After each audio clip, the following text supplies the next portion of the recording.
Hello guys, வாங்க இன்றைக்கி என்ன மல்டிவர்ஸை பற்றி நம்ம இந்துயிசமில் நிறையா எக்ஸ்பிளைன் பண்ணியிருக்காங்க. ஓகேவா? ஃபஸ்ட் ஸ்டாப் எடுத்துட்டிங்கன்னா கந்த புராணத்தில் நிறையா இடத்துல மல்டிவர்ஸை பற்றி எக்ஸ்பிளைன் பண்ணியிருக்காங்க. ஓகேவா? முருகரால் கொல்லப்பட்ட சூரபத்மன் கேரக்டர் தெரியும். அவர் தான் மெயின் வில்லனே, மெயின் ரோலரு. இந்த சூரபத்மன் சிவன்கிட்ட தவம் இருந்து பல வருஷமாக ஒரு அண்டத்திலிருந்து இன்னொரு அண்டத்துக்கு போகக்கூடிய சக்தியை கேட்பார். ஓகேவா? நம்ம மல்டிவர்ஸ் அண்டத்தை புராணங்களில் அண்டம்னு சொல்லுவாங்க. ஓகே, இப்படி கிட்டத்தட்ட 1008 அண்டங்களும் சிவன் சூரபத்மனுக்கு வரமாக கொடுத்துருக்காரு. அப்புறம் ஸ்டோரியில் முருகப்பெருமான் வளர்ந்த பின்னாடி எல்லோரும் முருகனை பார்க்க போயிடுவாங்க. ஓகேவா? அப்போ முருகனோட சேவகனாக இருக்கவிட வீரபாக என்ன பண்ணுவாருன்னா, சூரபத்மனோட அரண்மனைக்கு போய் அந்த அரண்மனையை எரித்து சாம்பலாக்கிட்டு வந்துடுவார். ஓகேவா? அப்போ எல்லாம் விஸ்வகர்மாவை கூப்பிட போவாங்க. அப்போ விஸ்வகர்மா இடத்துல இருப்பார். அதனால சூரபத்மன் என்ன பண்ணுவாருன்னா, ஃபேரல் யூனிவர்ஸில் இருக்கிற விஸ்வகர்மாவை கூட்டிகிட்டு வந்து இடத்த சரி பண்ணுங்கன்னு சூரபத்மன் உத்தரவுப்படியே ஃபேரல் யூனிவர்ஸில் இருக்கிற விஸ்வகர்மாவை கூட்டிகிட்டு வந்து சூரபத்மன் அரண்மனையை சரி பண்ணுவாங்க. ஓகே, இதுலேயே நிறையா மல்டிவர்ஸை பற்றி பேசியிருக்காங்க கந்த புராணத்தில்.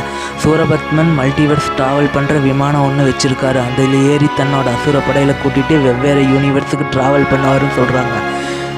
அதுக்கப்புறம் விஷ்ணு புராணம், பாகவத புராணத்தில் மகாவிஷ்ணு படுத்திருக்கிற அவர் மூச்சு காட்டிலிருந்து எண்ணற்ற யூனிவர்ஸ் கிரியேட் ஆகுதுன்னு சொல்கிறாங்க.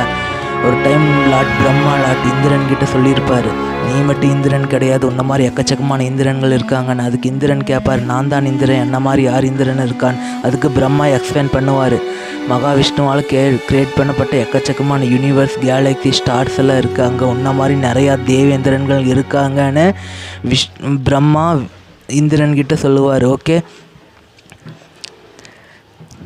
அதே மாதிரி மகாபாரதத்தில்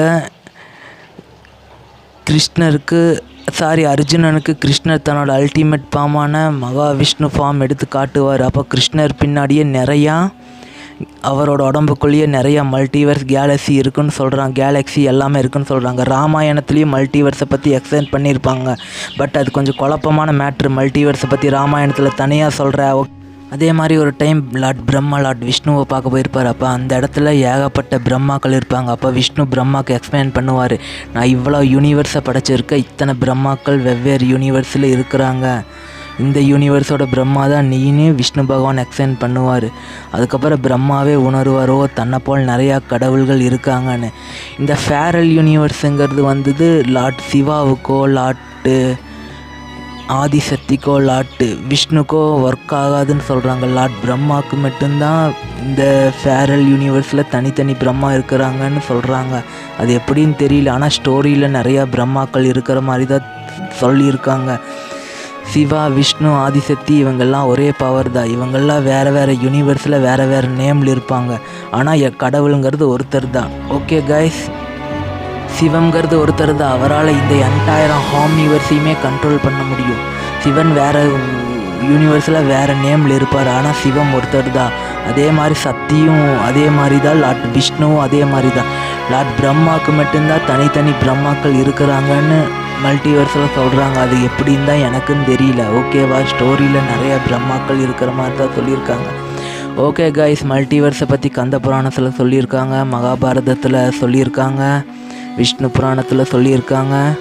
பட் ராமாயணத்தில் மல்டிவர்ஸை பற்றி தான் கொஞ்சம் குழப்பமாக இருக்குது. அது மல்டிவர்ஸ் இல்லை, அது வேறு ஒரு டைம் லைன்னு சொல்கிறாங்க. அதை பற்றி எக்ஸ்பிளைன் பண்ணுற தெளிவாக படிச்சுட்டு. ஓகே கைஸ், பாய். இன்னொரு வீடியோவில் பார்ப்போம்.